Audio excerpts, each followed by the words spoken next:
Hi friends, welcome to my channel S N classes. ఈ వీడియోలో మనము నవంబర్ 6 నుంచి నవంబర్ 12 వరకు అంటే ఈ వారంలో ఉన్నటువంటి కరెంట్ అఫైర్స్ని గురించి పూర్తిగా తెలుసుకుందాం.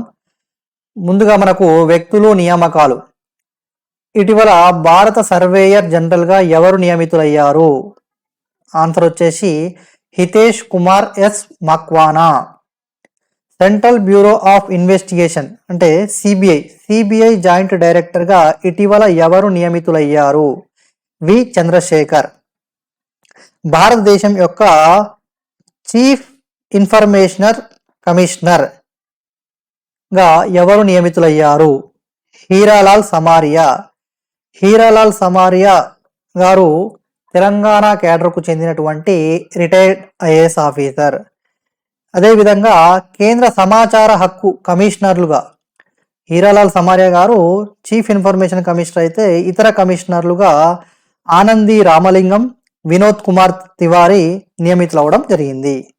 నెక్స్ట్, డిజిటల్ చెల్లింపుల ప్లాట్ఫామ్లపై అవగాహన మరియు భద్రతను పెంపొందించే ముఖ్యమైన చర్యగా national payments corporation of India NPCI ఎవరిని యూపీఐ సేఫ్టీ అంబాసిడర్గా నియమించింది? యూపీఐ సేఫ్టీ అంబాసిడర్గా బాలీవుడ్ నటుడు పంకజ్ త్రిపాఠి గారు నియమితులవడం జరిగింది. Next, association of mutual funds in India కొత్త చీఫ్ ఎగ్జిక్యూటివ్ ఆఫీసర్గా ఎవరు నియమితులయ్యారు? చలసాని వెంకట నాగేశ్వర్. కాఫీ బోర్డ్ చైర్మన్గా ఇటీవల ఎవరు నియమితులైనారు? ఎంజే దినేష్. నెక్స్ట్, క్రీడలు. మహిళల హాకీ ఆసియా ఛాంపియన్స్ ట్రోఫీ టైటిల్ను ఎవరు గెలుచుకున్నారు? అంటే భారతదేశం గెలుచుకోవడం జరిగింది. ఫైనల్ మ్యాచ్లో జపాన్ను 4-0 తేడాతో చిత్తు చేసి ఇండియా యొక్క మహిళల హాకీ ఆసియా ఛాంపియన్స్ ట్రోఫీలో గోల్డ్ మెడల్ సాధించడం జరిగింది.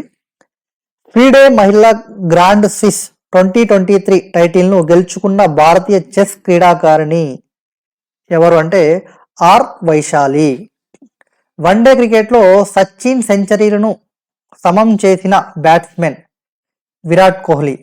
ఇప్పుడు ప్రస్తుతానికైతే వీరిద్దరూ 49 సెంచరీస్తో ఈక్వల్ అంటే ఒక సచిన్ రికార్డును విరాట్ కోహ్లీ సమం చేయడం జరిగింది.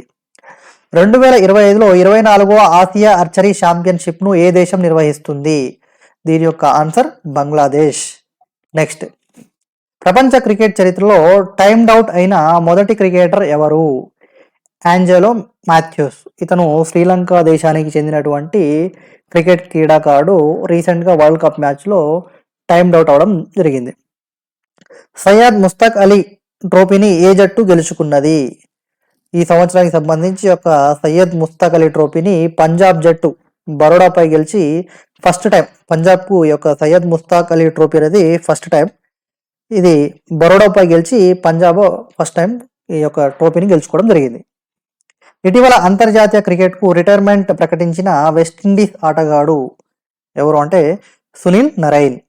వన్డే ప్రపంచ కప్ చరిత్రలో అత్యంత వేగవంతమైన డబుల్ సెంచరీ సాధించిన బ్యాట్స్మెన్గా ఎవరు నిలిచారు? దాని యొక్క ఆన్సర్ గ్లెన్ మ్యాక్స్వెల్. ఆస్ట్రేలియా దేశానికి చెందినటువంటి క్రికెట్ క్రీడాకారుడు. అదేవిధంగా వన్డేల్లో చేజింగ్లో డబుల్ సెంచరీ చేసిన ఏకైక ప్లేయర్గా కూడా ఇతను నిలవడం జరిగింది, గుర్తుపెట్టుకోండి. నెక్స్ట్, లాన్ టెన్నిస్లో పారిస్ మాస్టర్స్ టైటిల్ గెలుచుకున్న ఆటగాడు నోవాక్ జకోవిచ్. ఐసీసీ వన్డే బ్యాటింగ్ ర్యాంకింగ్స్లో ఇటీవల మొదటి స్థానానికి చేరిన భారత క్రికెటర్ ఎవరు అంటే శుభ్మన్ గిల్. అంటే శుభ్మన్ గిల్ కంటే ముందుగా భారతదేశం నుంచి సచిన్, ధోని మరియు కోహ్లీ యొక్క ఐసీసీ వన్డే బ్యాటింగ్ ర్యాంకింగ్స్లో మొదటి స్థానానికి చేరడం జరిగింది. శుభ్మన్ గిల్ ఇండియా తరపున 4th ప్లేయర్. గోవాలో జరిగిన 37వ జాతీయ క్రీడల్లో మొదటి స్థానాన్ని మహారాష్ట్ర కైవసం చేసుకోవడం జరిగింది. ఈ యొక్క 37వ జాతీయ క్రీడల్లో మొత్తము 37 టీమ్స్ పాల్గొనడం జరిగింది. దీంట్లో మహారాష్ట్ర 228 పథకాలతో మొదటి స్థానంలో నిలవడం జరిగింది. సెకండ్ ప్లేస్లో సర్వీసెస్ నిలవడం జరిగింది. అదేవిధంగా ఏపీ ఆంధ్రప్రదేశ్ రాష్ట్రము 19వ స్థానంలో నిలవడం జరిగింది. మొత్తము ఏపీ 7 గోల్డ్ మెడల్స్, 5 సిల్వర్, అదేవిధంగా 15 బ్రాంజ్ మెడల్స్ గెలవడం జరిగింది.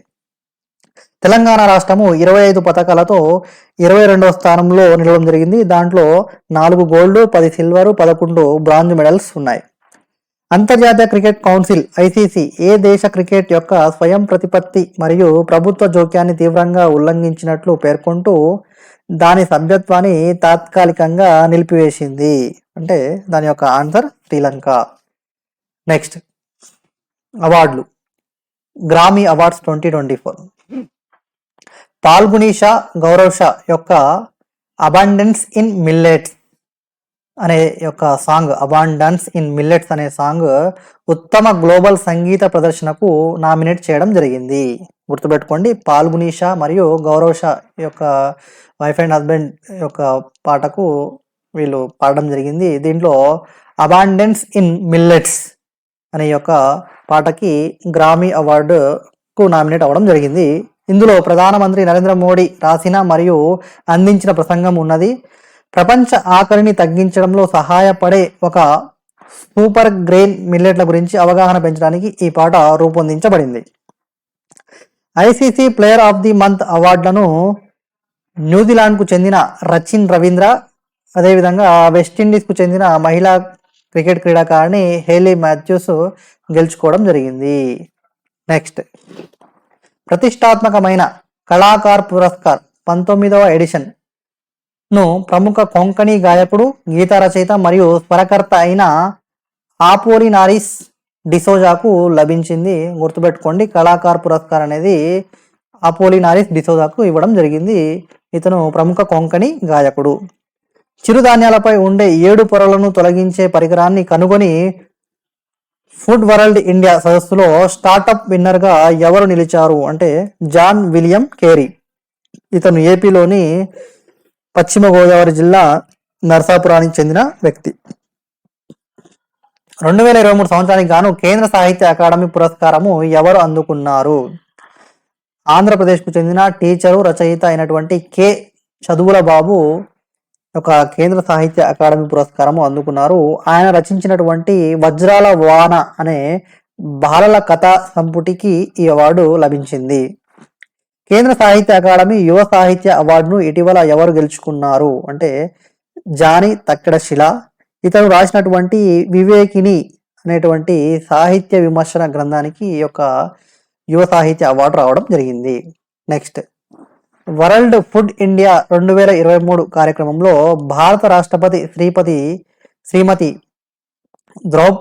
ద్రౌపది ముర్ము తెలంగాణ రాష్ట్రానికి అవుట్ స్టాండింగ్ పర్ఫార్మర్ అవార్డును ప్రదానం చేశారు. గుర్తుపెట్టుకోండి, ఈ యొక్క వరల్డ్ ఫుడ్ ఇండియా 2023లో తెలంగాణ రాష్ట్రానికి అవుట్ స్టాండింగ్ పర్ఫార్మర్ అవార్డు రావడం అయితే జరిగింది.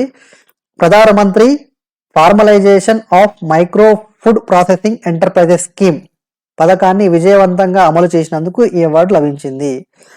పిఎంఎఫ్ఎంఈ ప్రధానమంత్రి formalisation of micro food processing enterprises scheme, దీన్ని విజయవంతంగా అమలు చేసినందుకు తెలంగాణ రాష్ట్రానికి అవుట్ స్టాండింగ్ పర్ఫార్మెన్స్ అవార్డు రావడం జరిగింది వరల్డ్ ఫుడ్ ఇండియా 2023 సదస్సులో.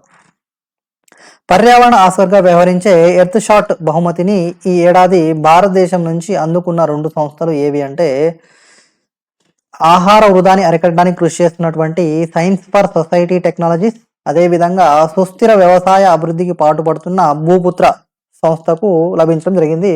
మొత్తము ఎర్త్ షాట్ బహుమతి అనేది ఈ సంవత్సరానికి గాను 5 సంస్థలకు లభిస్తే ఇండియా నుంచి 2 సంస్థలు దాంట్లో నిలవడం జరిగింది. Science for society technologies and Bhuputra సంస్థలు. సాహిత్య అకాడమీ బాలల సాహిత్య అవార్డు 2023ను ఇటీవల ఎవరు గెలుచుకున్నారు? దీని యొక్క ఆన్సర్ ఇన్ఫోసిస్ ఫౌండేషన్ అధ్యక్షురాలు సుధామూర్తి గారు. నెక్స్ట్ సోచీలు. మెకిన్సే హెల్త్ ఇన్స్టిట్యూట్ నిర్వహించిన ఇటీవలి సర్వేలో ఉద్యోగుల సంక్షేమంలో భారతదేశ స్థానము దీంట్లో ఈ సర్వేలో భారత్ 2వ స్థానం నిలిచింది. మొత్తం 30 దేశాల్లో సర్వే నిర్వహించడం జరిగింది. ఆసియా దేశాలలోని విశ్వవిద్యాలయాలకు సంబంధించిన ప్రతిష్టాత్మక క్యూఎస్ సంస్థ 2024 ఏడాది గాను విడుదల చేసిన ర్యాంకింగ్స్లో భారతదేశం తరపున 2 యొక్క ఇన్స్టిట్యూట్స్ టాప్ 50లో స్థానం సంపాదించడం జరిగింది. దాంట్లో బాంబే ఐఐటి 40వ స్థానము, ఐఐటి ఢిల్లీ 46వ స్థానంతో ఈ యొక్క ర్యాంకింగ్స్లో నిలవడం జరిగింది. మొత్తము 856 విశ్వవిద్యాలయాలతో ఈ యొక్క జాబితా రూపొందించడం జరిగింది. దీంట్లో భారతదేశం నుంచి అత్యధికంగా 148 విద్యా సంస్థలు స్థానం పొంది భారత్ ప్రథమ స్థానంలో ఉందన్నమాట. అయితే ఈ యొక్క ర్యాంకింగ్స్ చూసినట్లయితే first Peking university of China మొదటి స్థానంలో, రెండవ స్థానంలో యూనివర్సిటీ ఆఫ్ హాంకాంగ్, మూడో స్థానంలో నేషనల్ యూనివర్సిటీ ఆఫ్ సింగపూర్ నిలిచాయి. భారతదేశం నుంచి అయితే ఐఐటి బాంబే భారతదేశం నుంచి మొదటి స్థానంలో, అంటే ఓవరాల్గా చూసుకుంటే 40th ప్లేస్లో నిలవడం జరిగింది. నెక్స్ట్, విదేశీ బ్రోకరేజీ సంస్థ యూబిఎస్ ఇటీవల భారతదేశం యొక్క వాస్తవ జీడిపి వృద్ధి అంచనాను ఎంత శాతానికి సవరించిందంటే 6.3%కు సవరించడం జరిగింది. నెక్స్ట్, నాగాలాండ్ మాజీ గవర్నర్గా ఉన్నటువంటి పిబి ఆచార్య గారు కన్నుమూశారు. గుర్తుపెట్టుకోండి, పిబి ఆచార్య. ఇటీవల వార్తల్లో నిలిచిన పిబి ఆచార్య ఎవరు అంటే నాగాలాండ్ మాజీ గవర్నర్ అని చెప్పేసి మనం ఆన్సర్ ఇవ్వాల్సి ఉంటుంది. గుర్తుపెట్టుకోండి. ఏ దేశానికి చెందిన ప్రముఖ క్రీడాకారిణి మెగ్ లానింగ్ అంతర్జాతీయ క్రికెట్కు అధికారికంగా ఇటీవల రిటైర్మెంట్ ప్రకటించారు. మెగ్ లానింగ్ అనే క్రీడాకారిణి ఆస్ట్రేలియా దేశానికి చెందినటువంటి క్రికెట్ క్రీడాకారిణి. గుర్తుపెట్టుకోండి. ఏ దేశానికి చెందిన ప్రధాని ఆంటోనియో కోస్టా ఇటీవల తన పదవికి రాజీనామా చేశారు? దాని యొక్క ఆన్సర్ పోర్చుగల్. ఇటీవల భారత్లో పర్యటించిన భూటాన్ రాజు ఎవరు? జిగ్మే కేసర్ నామ్గేల్ వాంగ్. గుర్తుపెట్టుకోండి, భూటాన్ రాజు రీసెంట్గా ఇండియాలో పర్యటించడం జరిగింది. ఆయన పేరు జిగ్మే కేసర్ నామ్గేల్ వాంగ్. కేరళలో 97 ఏళ్ల వయసులోనూ న్యాయవాదిగా కేసులు వాదిస్తూ గిన్నీస్ రికార్డు ఇటీవల ఎవరు సాధించారు అంటే పి బాలసుబ్రహ్మణ్యం మీనన్. గుర్తుపెట్టుకోండి. నెక్స్ట్, సైనిక విన్యాసాలు. భారత నౌకాదళం మరియు బంగ్లాదేశ్ నావిక దళాల మధ్య 4th ఎడిషన్ అయినటువంటి బోంగో సాగర్ 23 సైనిక విన్యాసం, అదేవిధంగా భారత నౌకాదళము మరియు బంగ్లాదేశ్ నౌకాదళం మధ్య కోర్పాడ్ కోఆర్డినేషన్ ప్యాట్రోలింగ్ యొక్క 5వ ఎడిషను నవంబర్ 7 నుంచి నవంబర్ 9 వరకు ఉత్తర బంగాళాఖాతంలో నిర్వహించబడ్డాయి. గుర్తుపెట్టుకోండి, బోంగో సాగర్ 23 కోర్పాట్ అనేది ఇండియా మరియు బంగ్లాదేశ్ సంబంధించినటువంటి నావికా దళాల మధ్య జరిగేటువంటి ఎక్సర్సైజెస్. గుర్తుపెట్టుకోండి. నెక్స్ట్, ఇండియన్ ఫోటో ఫెస్టివల్ 9వ ఎడిషన్ నవంబర్ 23, 2023 నుంచి జనవరి 7, 2024 వరకు ఎక్కడ జరగనుంది అంటే హైదరాబాద్లో జరగనున్నది. National institute of public cooperation and child development ఏ నగరంలో పోషన్ బి పడేబి కార్యక్రమాన్ని నిర్వహించింది? ఇండోర్లో. నెక్స్ట్, గంగా ఉత్సవ్ 7వ ఎడిషన్ ఎక్కడ నిర్వహించబడింది? న్యూఢిల్లీ. నెక్స్ట్, భారతదేశం మరియు అమెరికా మధ్య 2+2 విదేశీ మరియు రక్షణ మంత్రుల సంభాషణ ఎక్కడ నిర్వహించబడింది? New Delhi. World telecommunication standardization assembly 2024 ఎక్కడ జరగబోతుంది అంటే భారత్లోనే. India US defence acceleration system యొక్క మొదటి పెట్టుబడిదారుల సమావేశము ఎక్కడ నిర్వహించబడింది? న్యూఢిల్లీ. 2వ వరల్డ్ లోకల్ ప్రొడక్షన్ ఫోరం ఎక్కడ నిర్వహించబడుతుంది? The Hague. మొదటి Australia India education and skills council సమావేశం ఎక్కడ జరిగింది? గాంధీనగర్, ఈ యొక్క గుజరాత్ రాష్ట్రంలోని గాంధీనగర్లో నిర్వహించడం జరిగింది. నెక్స్ట్, వ్యాధి నిర్ధారణకు ఉపయోగపడే గ్రాఫిన్ మిశ్రమాన్ని ఏఐఐటి పరిశోధకులు అభివృద్ధి చేశారు? IIT Guwahati.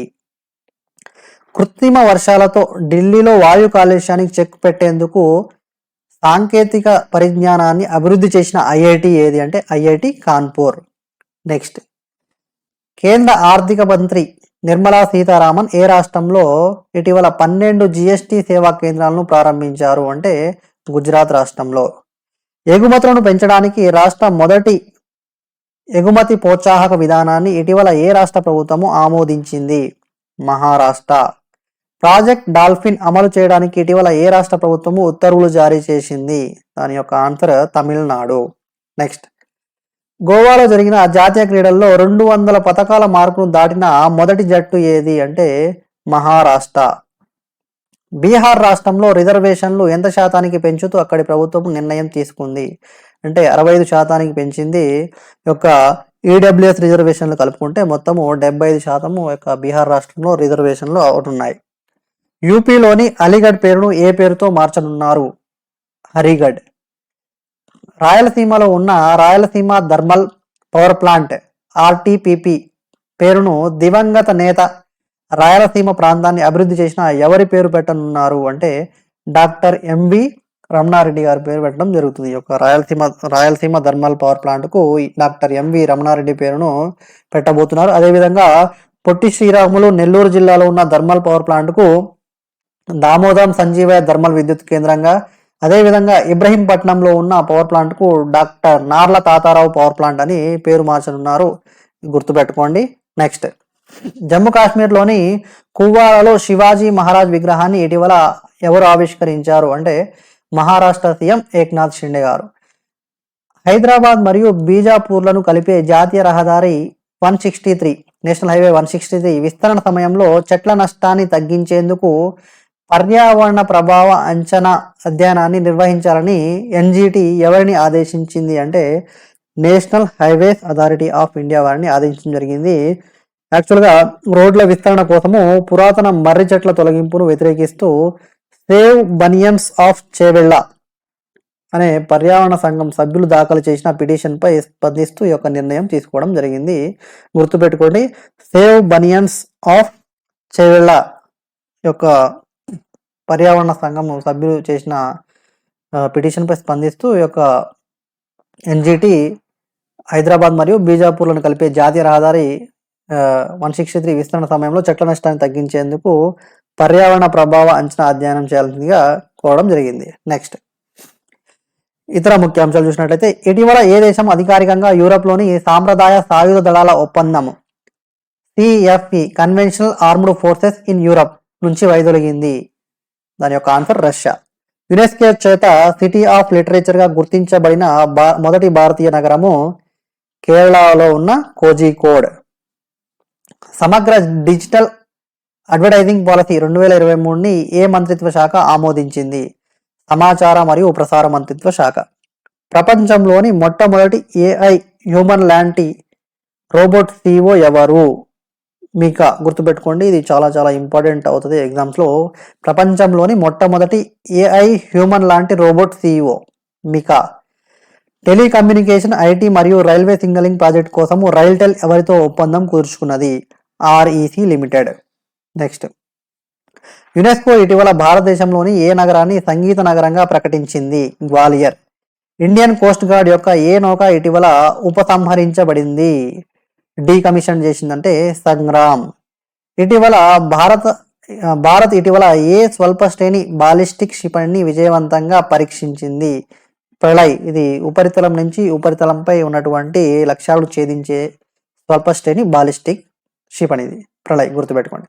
National cooperative organics limited యొక్క భారత ఆర్గానిక్స్ బ్రాండ్ను ఎవరు ప్రారంభించారు అంటే అమిత్ షా గారు ప్రారంభించడం జరిగింది. నెక్స్ట్, అంతర్జాతీయ సౌరకూటమిలో ఏ దేశము కొత్త సభ్య దేశంగా మారింది? చీలీ. 95వ దేశంగా ఈ యొక్క అంతర్జాతీయ సౌరకూటమిలో ఇంటర్నేషనల్ సోలార్ అలయన్స్లో చేరడం జరిగింది చీలీ 95వ దేశంగా. చిల్డ్రన్ సైన్స్ ఫెస్టివల్ను ఎవరు ప్రారంభించారు అంటే కేంద్ర మంత్రి అయినటువంటి డాక్టర్ జితేంద్ర సింగ్ గారు జమ్మూ కాశ్మీర్లో ప్రారంభించడం జరిగింది. దీనిని సిఎస్ఐఆర్ మరియు ఐఐఎం జమ్మూ వారు నిర్వహిస్తున్నారు. భారతీయ వ్యవసాయ ఉత్పత్తుల ఎగుమతిని ప్రోత్సహించడానికి APEDA agriculture and processed food export development authority ఎవరితో ఒప్పందం కుదుర్చుకుంది అంటే లూలు హైపర్ మార్కెట్తో ఈ యొక్క ఒప్పందం కుదుర్చుకోవడం జరిగింది. వ్యవసాయం మరియు రైతు సంక్షేమ శాఖ ఎవరితో కలిసి వ్యవసాయ 24/7 ప్లాట్ఫామ్ను అభివృద్ధి చేసింది అంటే వాద్వాని ఇన్స్టిట్యూట్ వారితో కలిసి. నెక్స్ట్, నాటో అధికారికంగా కోల్డ్ వార్ సెక్యూరిటీ ట్రీటీని సస్పెండ్ చేసింది. అయితే నాటో ప్రధాన కార్యాలయం ఎక్కడ ఉంది? నాటో యొక్క ప్రధాన కార్యాలయం బ్రసెల్స్లో ఉంది, గుర్తుపెట్టుకోండి. ఏ కేంద్ర మంత్రిత్వ శాఖ women for water, water for women campaign పేరుతో ఒక సంచలనాత్మక కార్యక్రమాన్ని ప్రవేశపెట్టడానికి సిద్ధంగా ఉంది అంటే గృహ నిర్మాణం మరియు పట్టణ వ్యవహారాల మంత్రిత్వ శాఖ. గుర్తుపెట్టుకునేది women for water, water for women campaign. దీన్నే జల్ దివాలి అని కూడా అడగొచ్చు క్వశ్చన్స్లో, ఒక్కోసారి గుర్తుపెట్టుకోండి. ప్రపంచంలోనే మొత్తం వీధి కుక్కలకు ఇటీవల స్టెరిలైజ్ చేసిన మొదటి దేశంగా ఏ దేశం నిలిచింది అంటే దాని యొక్క ఆన్సర్ భూటాన్. ఇటీవల ఏ దేశము లాఫింగ్ గ్యాస్ నైట్రస్ ఆక్సైడ్ పై నిషేధం విధించినది? బ్రిటన్. ఎన్ఐఏ కోర్టు ఆదేశాల మేరకు దేశంలోని తొలిసారి బెయిల్పై విడుదలైన ఏ ఉగ్రవాది యొక్క కదలికలను పర్యవేక్షించేందుకు జమ్మూ కాశ్మీర్ పోలీసులు అతని కాలికి జీపీఎస్ ట్రాకర్ను అమర్చారు? ఉగ్రవాది పేరు గుర్తుపెట్టుకోండి, ఉగ్రవాది మహమ్మద్ భట్. బంగ్లాదేశ్తో ఉన్న సరిహద్దుల వెంబడి నేరాలను తగ్గించడానికి ఇటీవల తేనెటీగల పెంపకం పెట్టెలను ఏర్పాటు చేసినది ఎవరు అంటే బోర్డర్ సెక్యూరిటీ ఫోర్స్ వారు ఆయుష్ మంత్రిత్వ శాఖ సహకారంతో ఈ యొక్క తేనెటీగల పెంపకం పెట్టెలను యొక్క బోర్డర్లో ఉంచడం జరిగింది. కార్బన్ డైఆక్సైడ్ను 90% ఇంధనంగా మార్చే విధానాన్ని ఇటీవల ఏ దేశ పరిశోధకులు కనుగొన్నారు? దీని యొక్క answer Massachusetts institute of technology and Harvard university పరిశోధకులు. దోమల ద్వారా వ్యాపించే చికెన్ గున్యా వ్యాధి నిరోధించేందుకు ప్రపంచంలోనే తొలిసారిగా తయారు చేసిన వ్యాక్సిన్ను ఇటీవల ఏ దేశము ఆమోదించింది? America.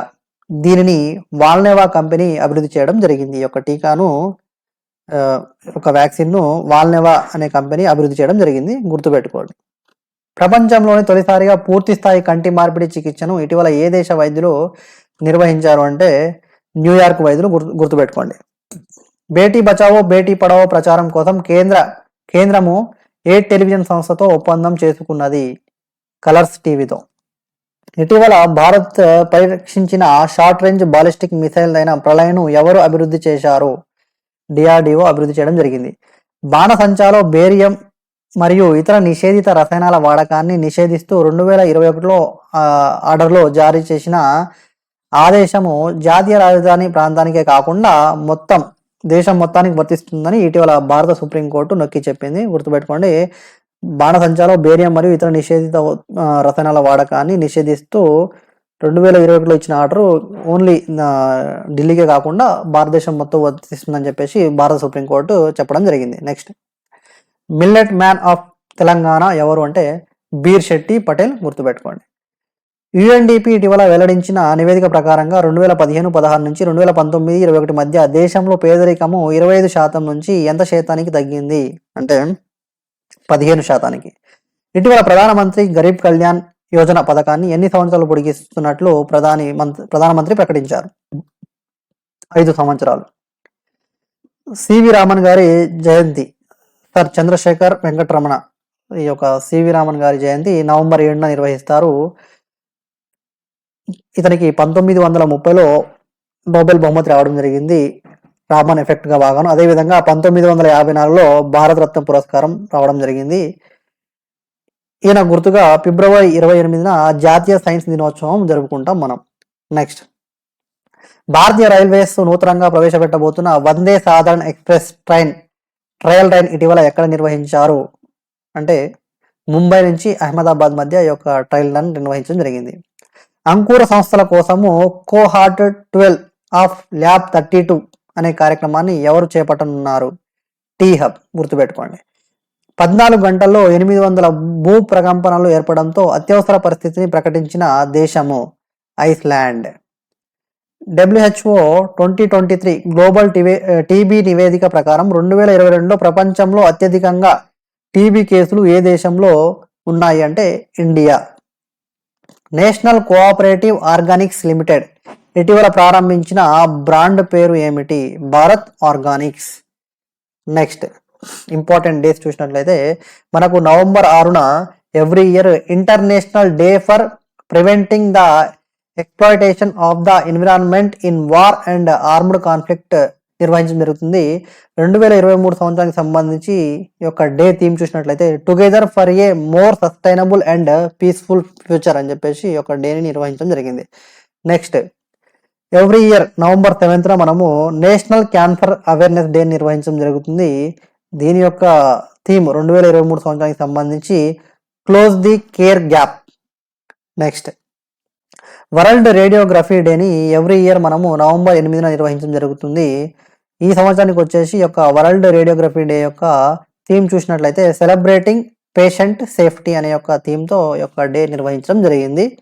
Next, November 9న every year మనము నేషనల్ లీగల్ సర్వీసెస్ డే నిర్వహించడం జరుగుతుంది. 2023 సంవత్సరానికి సంబంధించి నేషనల్ యొక్క లీగల్ సర్వీసెస్ డే యొక్క theme assess to access to justice for all, empowering the marginalised through legal awareness అనే యొక్క థీమ్తో నిర్వహించడం జరిగింది. Next, international week of science and peace 2023ని మనము నవంబర్ 9 నుంచి 15 మధ్య నిర్వహించడం జరుగుతుంది.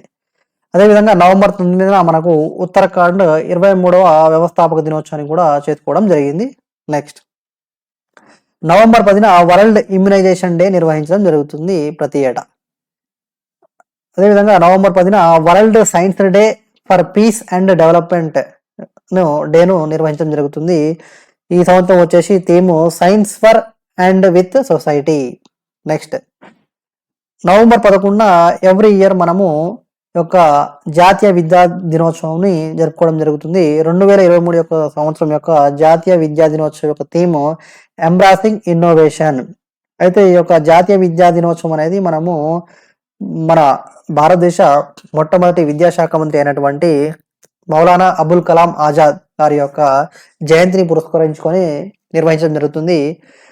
మౌలానా అబుల్ కలాం ఆజాద్ గారికి 1992లో భారతరత్న అవార్డు రావడం జరిగింది. అదేవిధంగా మౌలానా అబుల్ కలాం ఆజాద్ గారి పత్రిక Al Hilal. Next, every year మనము నవంబర్ 12న వరల్డ్ న్యూమోనియా డే నిర్వహించడం జరుగుతుంది. ఈ సంవత్సరం వరల్డ్ న్యూమోనియా డే యొక్క థీమ్ చూసినట్లయితే every breath counts, stop pneumonia in its track అనే యొక్క థీమ్తో ఈ యొక్క న్యూమోనియా డే నిర్వహించడం జరిగింది. న్యూమోనియా అనేది ఊపిరితిత్తులకు వచ్చేటువంటి వ్యాధి. ఈ వ్యాధి వల్ల భారతదేశంలో అంటే ఎక్కువగా చిన్నపిల్లల్లో బిలో 5 years పిల్లల్లో ఎక్కువగా మరణాలు సంభవించడానికి న్యూమోనియా వ్యాధి అనేది ప్రధాన కారణంగా చెప్పవచ్చు. నెక్స్ట్, అదేవిధంగా నవంబర్ 12న ప్రతి ఏటా పబ్లిక్ సర్వీస్ బ్రాడ్కాస్టింగ్ డే నిర్వహించడం జరుగుతుంది. అంటే ఆ రోజున మహాత్మా గాంధీ గారు 1947 12 నవంబర్ 1947న గాంధీ గారు యొక్క ఆల్ ఇండియా రేడియో ఢిల్లీని విజిట్ చేసి మాట్లాడడం జరిగింది. దానికి గుర్తుగా మనము పబ్లిక్ సర్వీస్ బ్రాడ్కాస్టింగ్ డేని నిర్వహించడం జరుగుతుంది నవంబర్ 12న ఎవ్రీ ఇయర్. యొక్క మా వీడియోస్ మీకు నచ్చినట్లయితే లైక్ చేయండి, షేర్ చేయండి, కామెంట్ చేయండి. అదేవిధంగా మరిన్ని అప్డేట్స్ కోసం మా ఛానల్ను సబ్స్క్రైబ్ చేసుకోండి. Thank you for watching.